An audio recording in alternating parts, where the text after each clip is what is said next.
છેલ્લા 2 દિવસથી patients complain કરી રહ્યા છે કે શેર કરી રહ્યા છે, ઇન્સ્પાઇટ ઓફ ફોલોઈંગ એવરીથિંગ થાક લાગે છે, એનર્જી બિલકુલ પણ નથી લાગતી, રાઈટ, ઇનડાઇજેશન જેવું ફીલ થાય છે, ફીવર આવે છે, ચક્કર આવે છે. જો આ બધા સિમ્ટમ્સ આપ પણ ફીલ કરી રહ્યા હોય, this is a sudden spike, sudden change in weather of Ahmedabad.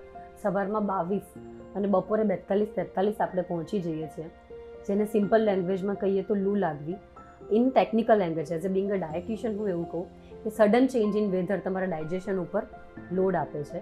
અને જો આ બધા સિમ્ટમ્સ તમે પણ ફીલ કરી રહ્યા હોય તો હું તમારી સાથે 3 ટિપ્સ શેર કરવાની છું, રાઈટ. નંબર 1 કે try to avoid eating late night અને બહારનું જમવાનું જેમાં વધારે મસાલા અને તેલ આવતું હોય જે ડાયજેશન ઇમ્પેક્ટ કરે એને અવોઇડ કરજો. ઘરનું જમજો, વહેલું જમજો, લોંગ ગેપ્સ ના રાખતા જમવામાં. બપોરે જમ્યા સીધું રાત્રે જમશો તો પણ ડાયજેશનમાં તકલીફ થઈ શકતી હોય. Number 2 avoid cold drinks. આ સમર સિઝનમાં કોલ્ડ ડ્રિંક્સને વધારે પીવાથી તમારા બોડીને ડિહાઇડ્રેટ સ્ટેટમાં જતા રહો છો. Number 3 very important, keep hydrate yourself. જ્યારે હું હાઇડ્રેશનની વાત કરીશ ત્યારે તમારા બધાના મગજમાં એક જ વસ્તુ આવશે કે હું પાણી તો ઇનફ પીઉં છું, રાઈટ.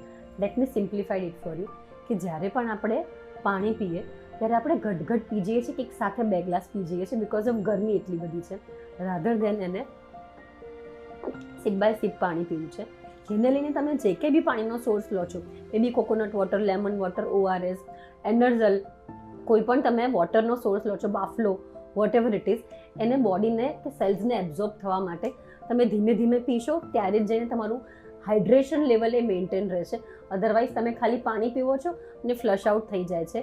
તમારી બોડીના ટેમ્પરેચરને, હીટ સ્ટ્રોકને મેન્ટેન કરવા માટે, બોડીનું ટેમ્પરેચર મેન્ટેન રાખવા માટે પાણી પીવું, હાઇડ્રેશન અને સિપ બાય સિપ પીવું is very important. Hope this thing will helpful to you. તમારા કોઈ પણ મિત્રો કે પરિવારજનોમાં કોઈને બી આ સિમ્ટમ્સ ફીલ થતું હોય તો પ્લીઝ આ ટિપને એમને શેર કરજો એન્ડ ફોલો ફોર મોર સચ ટિપ્સ. બાય.